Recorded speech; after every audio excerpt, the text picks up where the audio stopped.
Sairam children, how are you? I hope you're fit and fine. Sairam ma'am, yes ma'am, we are fit and fine. Yes, great to hear that. Now let us get on with our English class today. Are you ready for English class? Yes ma'am. Yes, very good. Now let us begin the class with chanting Omkaram 3 times. So please join your hands.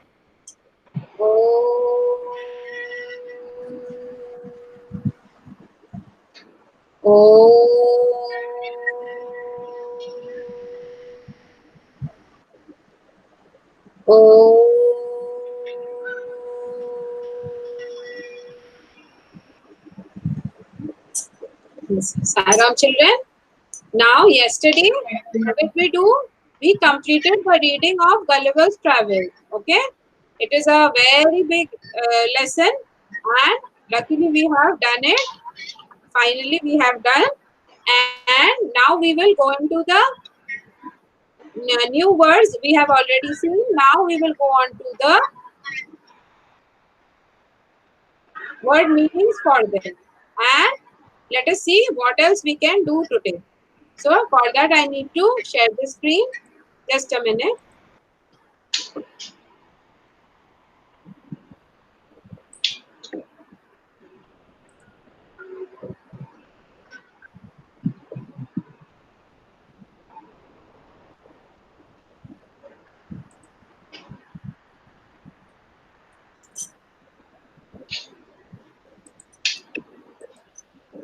Yes. Has the screen loaded, children?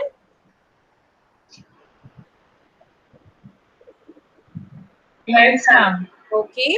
Good. Let us see the word meanings first. Unit 7, Gulliver's Travels, new word meanings. Now, I will read the word. Can you read the meanings for me? Yes ma'am. Okay, fine. Now, first word is autobiography. Autobiography. Yes. And read the meaning. One's own life story. Yes, very good. One's own life story. See this word I will explain to you. Autobiography. It is composed of 3 words together. First is auto, then is bio, third is graphy. Okay? 3 words combined together. 3 words को जोड़ के बनाया गया है. What do they mean?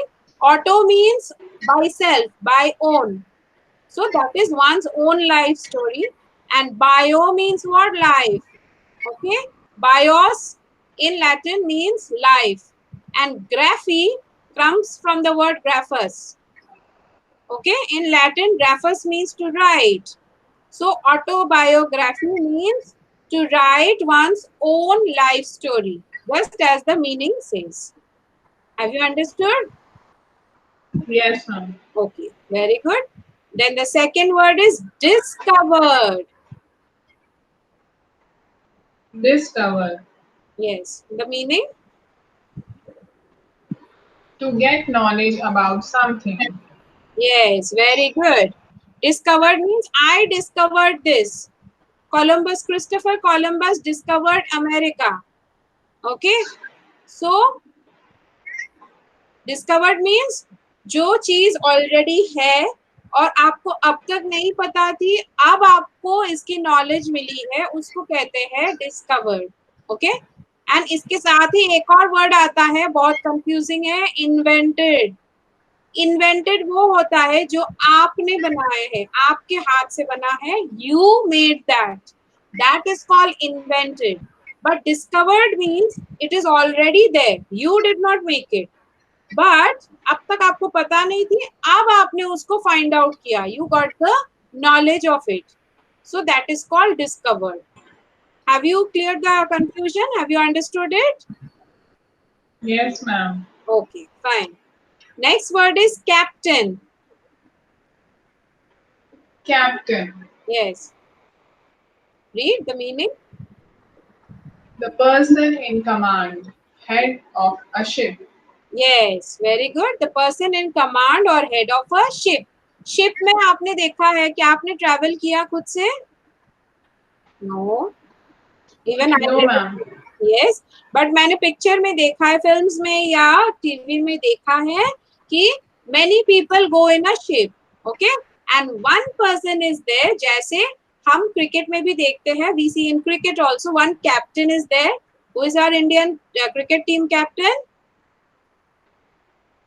Right now, Yes. ma'am, I don't know. मैंने देखा नहीं बहुत. अच्छा, कोई भी इन जनरल बता दो. Mahendra Singh Dhoni was there. Yes, now is Virat Kohli. Okay, okay. Yes. I know Virat Kohli also, but I don't know. Yes, yes, Yeah, yes. I haven't watched it. Anyways, it's fine. Okay, तो जैसे captain की बात सुन के सब चलते हैं cricket में भी, वैसे शिप के भी एक हेड होते हैं. He is also called captain and everyone listens to him. No one can say कि नहीं, मुझे इनकी बात नहीं सुननी है. Then you are not allowed to stay in the ship. Okay. जैसे मैम स्कूल में प्रिंसिपल सर होते हैं. Yes, very good. स्कूल में प्रिंसिपल सर जैसे होते हैं, तो शिप में कौन हेड होता है? Captain. Okay, Yes. Very good. The next word is vessels. Vessels. Pots. Yes, pots. Springs. Springs. A fountain or source of water. Yes, जैसे झरना.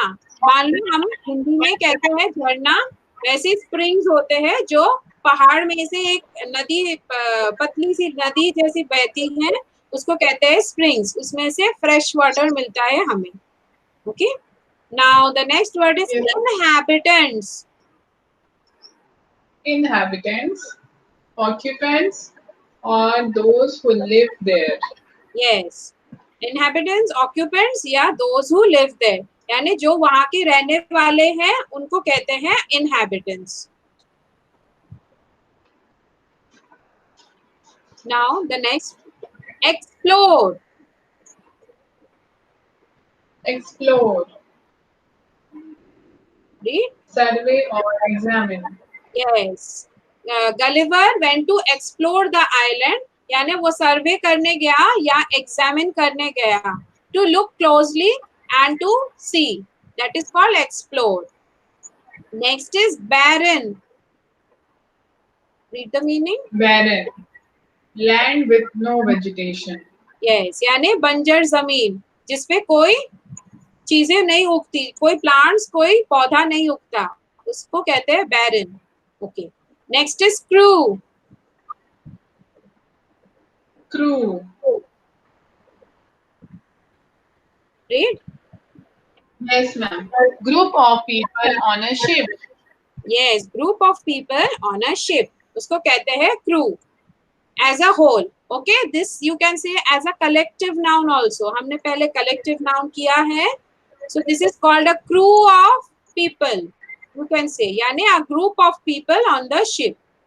Okay, Hmm. the Yes, ma'am. next word is rowing.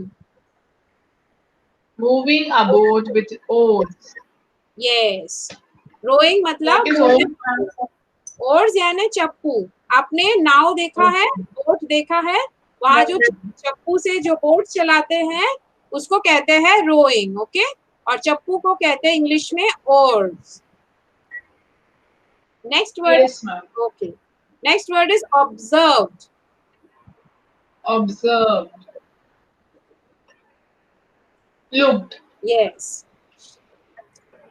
Next, creature. Creature.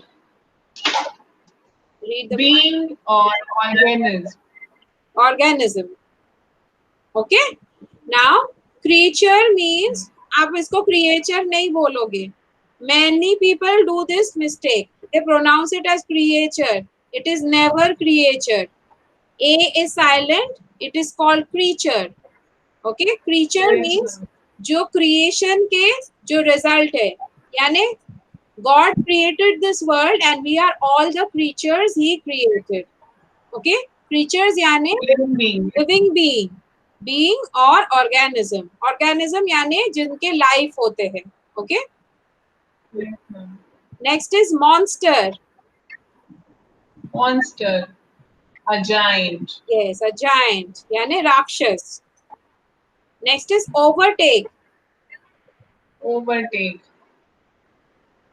Outdistance.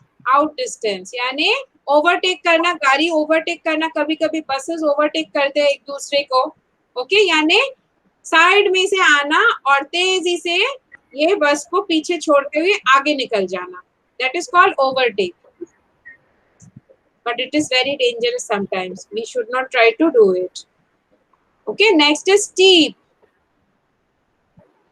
Steep. Vertical or rising sharply. Yes, कभी कभी एक पहाड़ जैसे होता है. पहाड़ ऐसे भी हो सकते हैं, तो स्टीप नहीं है. लेकिन कभी कभी पहाड़ के जो पीक होते हैं, the mountains, they are very steep. यानी ऐसे ऐसे सडनली ये शार्प हो जाते हैं एजेस, और इसको कहते हैं steep. And it is very difficult to climb such mountains, the steep mountains.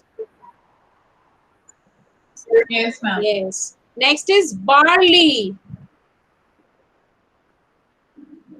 Barley.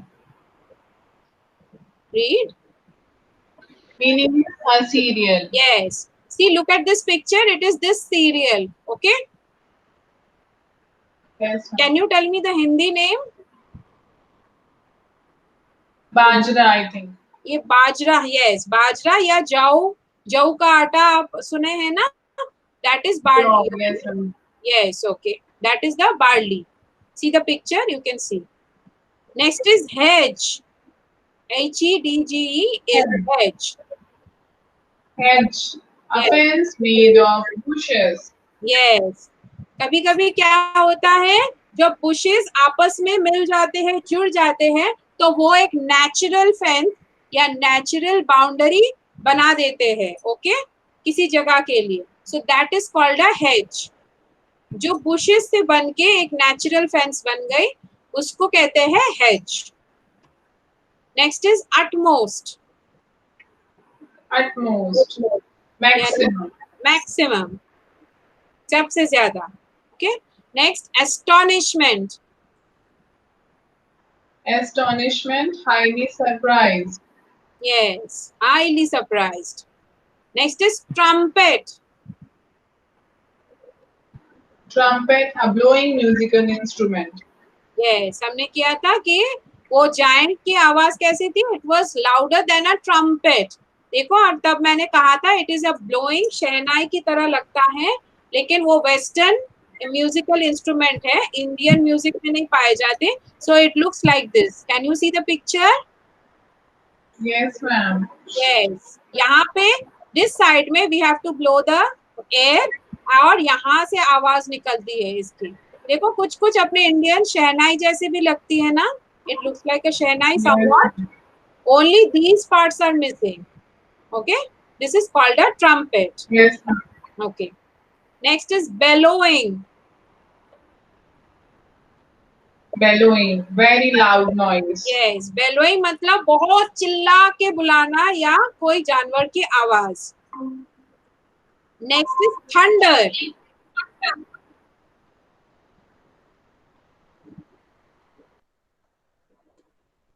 Thunder. Rumbling sound of clouds. Yes, very good. जैसे बादल गरजने को कहते हैं thunder.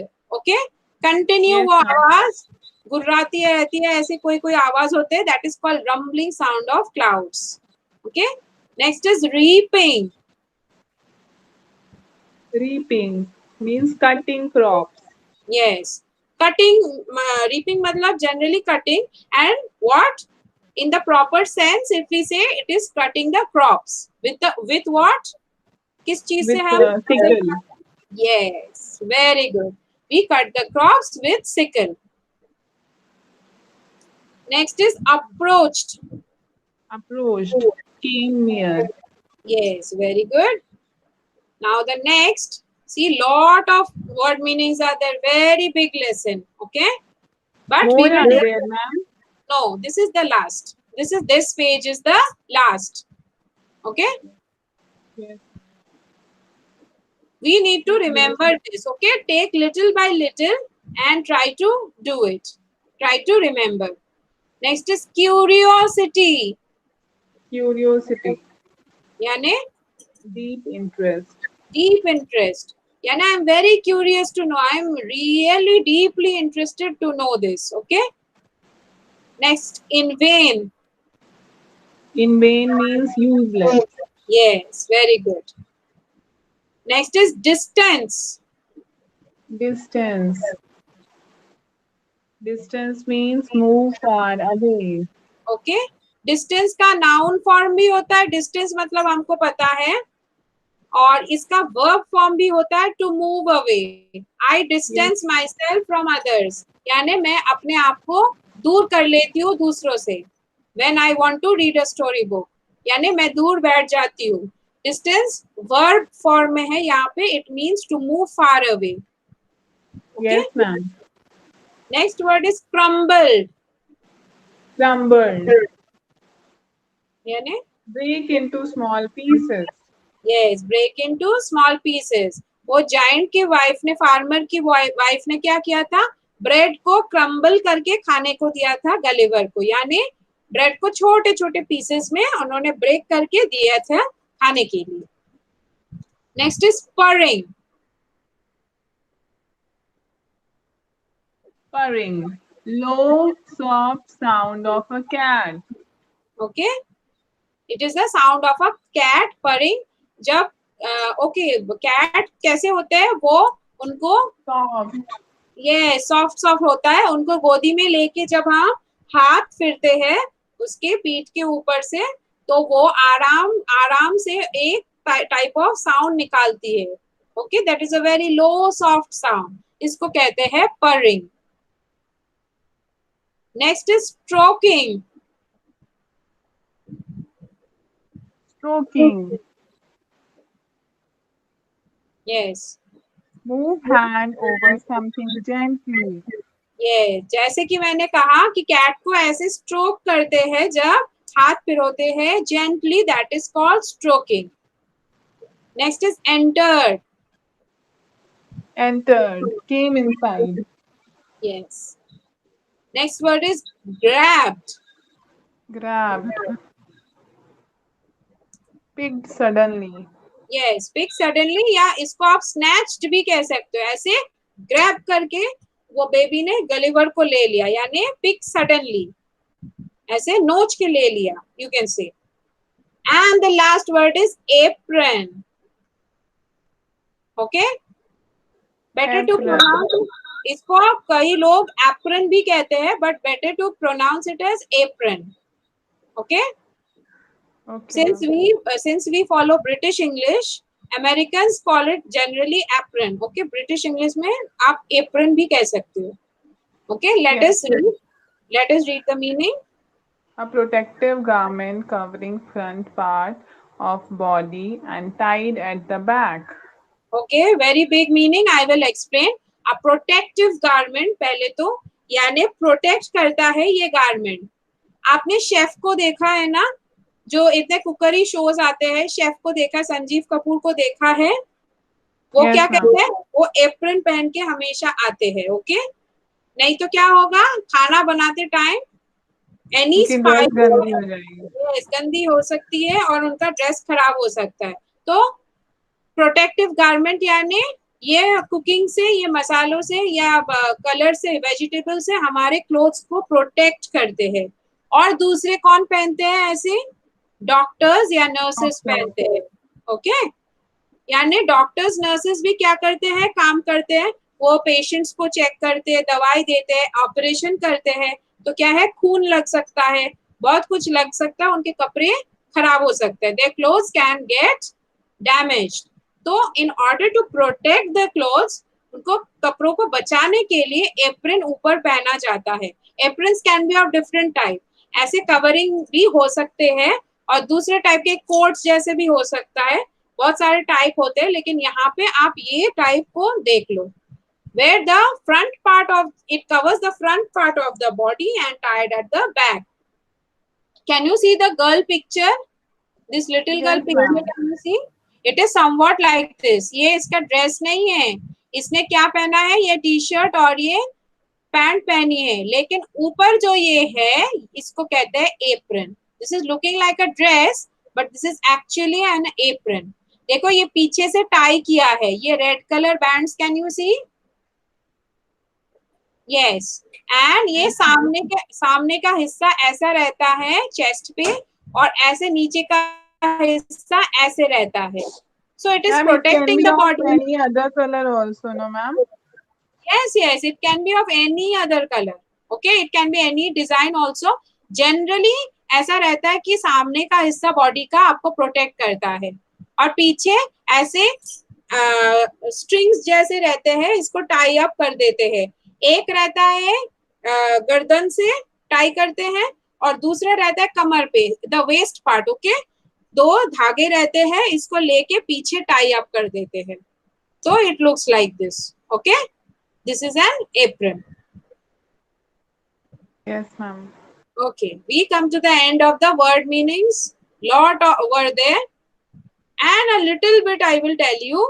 Little bit I will tell you the gist of it. Let us come. Can you see the screen? I will read and you have to follow. Can you see the screen? Yes, ma'am. Okay, this is just a little bit. We will finish fast.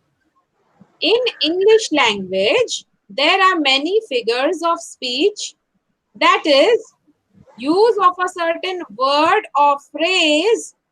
Phrase का मतलब group of words used in non-literal sense for leaving an impact on the reader. I will explain. English language में many words are there which are called figures of speech. Okay, figures of speech जैसे, okay, I will ask you one thing. आप कभी शादी में या party में, birthday party में गए हो ना? Have you been to birthday party और मैरिज पार्टी? Yes. तो क्या आप क्या करते हो? ऐसे ड्रेस पहन के चले जाते हो, या ड्रेस के साथ साथ और भी कुछ मतलब ड्रेस अप करते हो, और भी कुछ पहनते हो? Yes, ma'am. A little some matching, jewelry or whatever my mother Yes. gives. Correct. क्यों पहनते हो? Can you tell me the reason? बिना पहने भी जा सकते हो ना? So it is as per the occasion and to look beautiful. यस, लेकिन वो ज्वेलरी का ब्यूटी से क्या संबंध? Can you explain? It adds values, ma'am. It adds values and exactly, you said the word. Exactly, मैं यही आपको समझाना चाहती थी. That's why I asked. See, in English language also some jewelries are there. They are the figures of speech. English language में भी jewelleries है, उनको हम कहते हैं फिगर्स ऑफ स्पीच. मैंने जैसे बोला है, आप ड्रेस पहन के तो जाते हो, लेकिन ज्वेलरीज मैचिंग वाले, यहाँ पे चूड़िया, यहाँ पे इयररिंग्स, यहाँ पे नेकलेस क्यों पहनते हो? क्योंकि वो सुंदर लगता है, और सुंदर लगता है. आपकी जो ड्रेसअप है, ड्रेस को और निखार देता है, isn't it? और सुंदर लगता है. It looks more beautiful. ऐसे ही ये फिगर्स ऑफ स्पीच, मान लो ज्वेलरी है इंग्लिश लैंग्वेज की, इनके बिना भी हम चल सकते हैं, बिना यूज किए, लेकिन अगर इनको यूज करें तो ये ज्वेलरी की तरह निखारते हैं लैंग्वेज को, इंग्लिश लैंग्वेज को और सुंदर बना देते हैं. Have you got it? Why we use? Yes, and it to leave an impact on the reader. यानी एक मतलब एक इम्पैक्ट छोड़ जाते हैं ये हमारे दिमाग पे, हमारे दिल पे.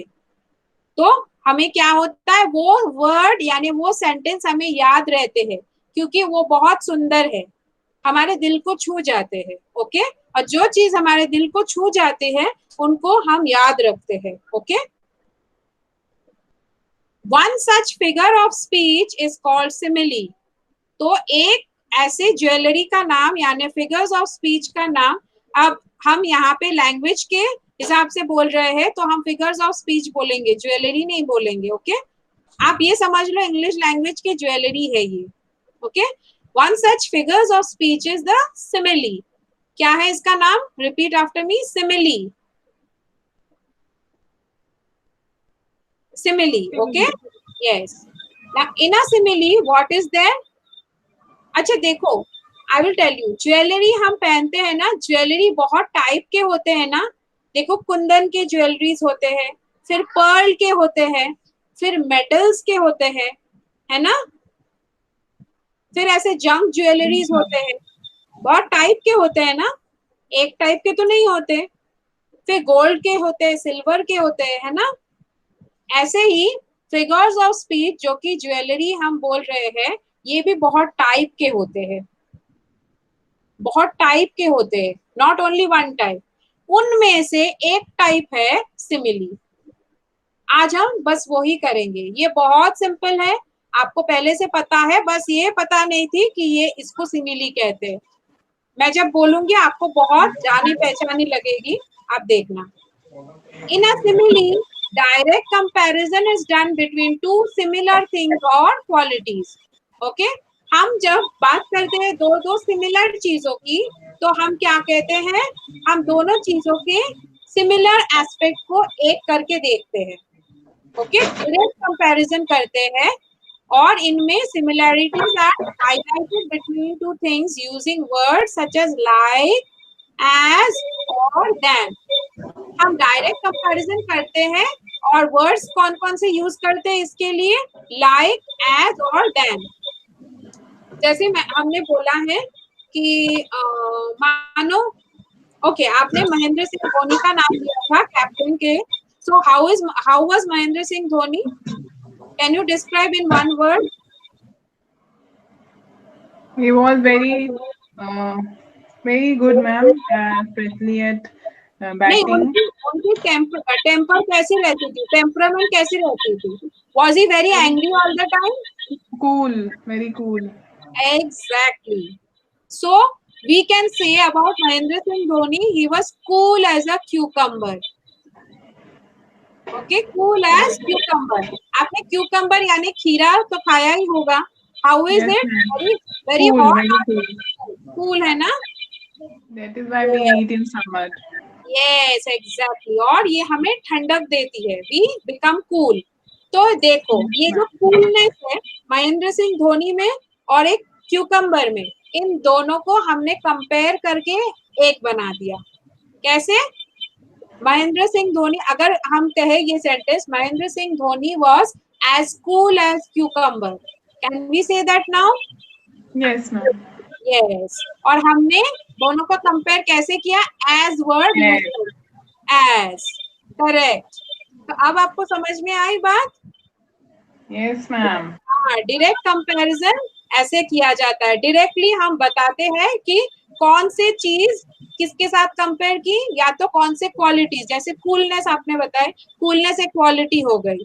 तो हमने दो चीजों की कंपैरिजन की एक क्वालिटी को लेके, और दोनों को जोड़ा एज वर्ड से, तो अपना बन गया simile. This is called a simile. Okay, तो ये आपके बुक की एक्सरसाइज है, ये आपको खुद से करनी है.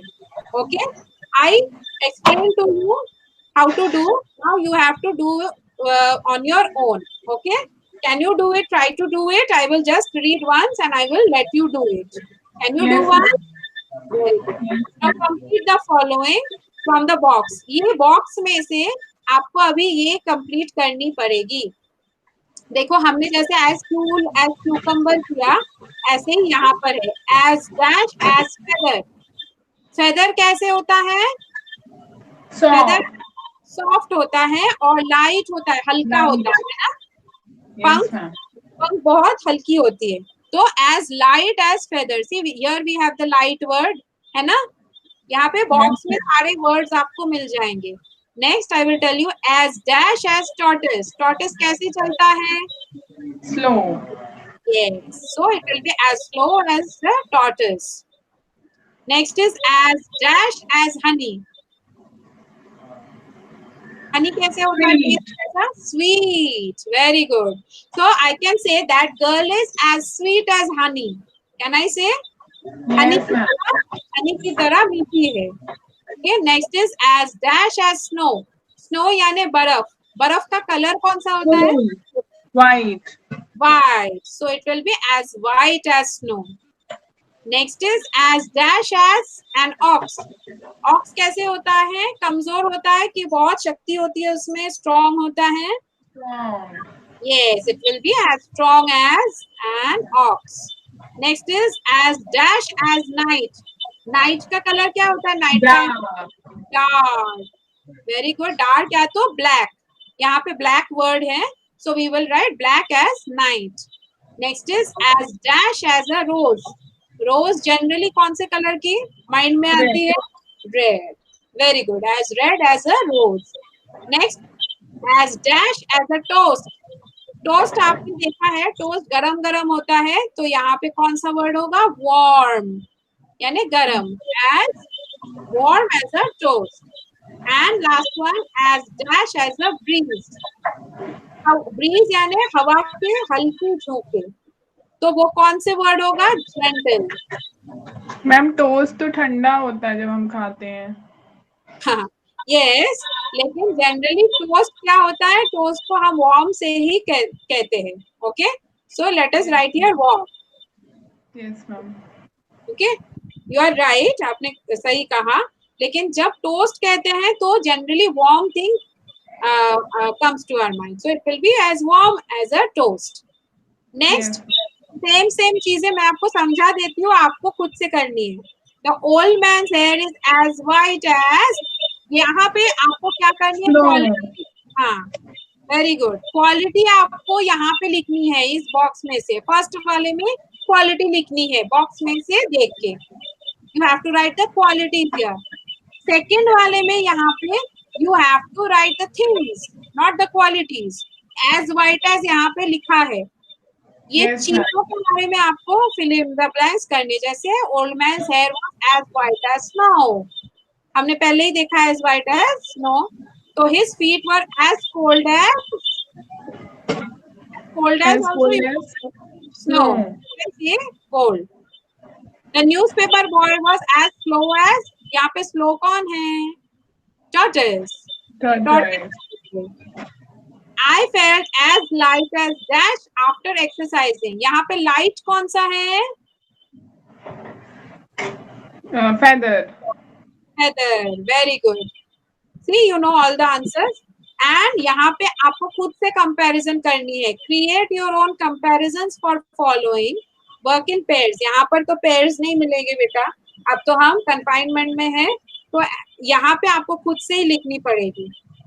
As tall as आपको सोच के लिखनी है. कौन टॉल होता है? Giraffe.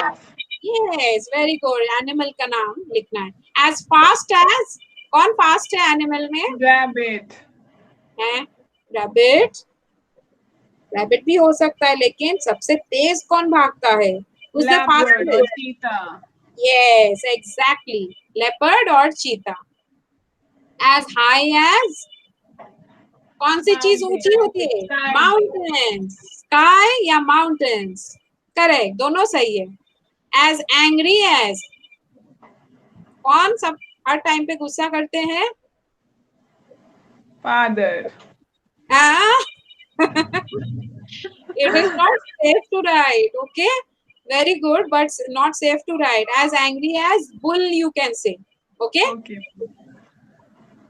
बुल को हमेशा गुस्सा आता है और वो सींग लगा के रहता है ऐसे मारने के लिए.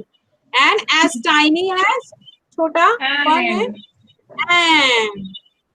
Very good. सो आपने सब आंसर सही दिए मुझे. You said all the answers correctly. You have to do it on your own.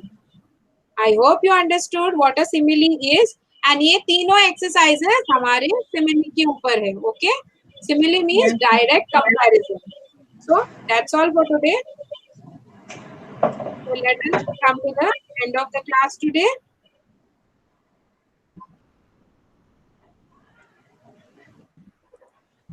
I will stop sharing and come back to you. So did you like the class today? Yes, ma'am. Yes, and we learned today a new thing, that is a figure of speech यानी English language के jewelleries जो उनको सुंदर बनाते हैं. It makes the language look beautiful. Okay, and those are figures of speech, and one such figure of speech we studied today, that is the simile. It is the simplest one. सबसे simple वाला ये है. आगे चल के दूसरे classes में भी हम दूसरे फिगर्स ऑफ स्पीच भी करेंगे. Those are little bit complex, but with understanding that will become very easy. Okay, I hope Yes. you liked it. Yes, ma'am. Okay. आप one advice I will give you, one short little advice, that is, अब जब आप सीख रहे हो इन चीजों को, you must try to use it when you speak. नहीं तो आपको कभी इसकी आदत नहीं पड़ेगी. You will not be habituated. अब जब नई नई चीजें आप सीख रहे हो, when you are talking to your parents or your friends in English, try to use these words in your vocabulary, in your conversation. जब आप converse कर रहे होगे, बात कर रहे होगे, तो try and use these. Yes, Suppose ma'am. किसी को गुस्सा आ रहा है, see you are as angry as a bull. या कोई शांत बैठा है, see my friend is sitting as cool as a cucumber. Try to use these, okay? तो आपको भी समझ ज्यादा आएगी, आपको आदत पड़ेगी इसमें बात करने की. ऐसे ही हम सीखते हैं, okay? Step by step we will learn. Okay? On this good note, we will come to the end of this class. So let us join our hands and say the Shanti Path.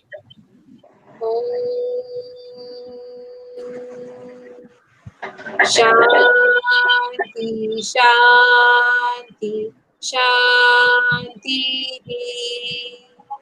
Sairam, children. Sairam, ma'am.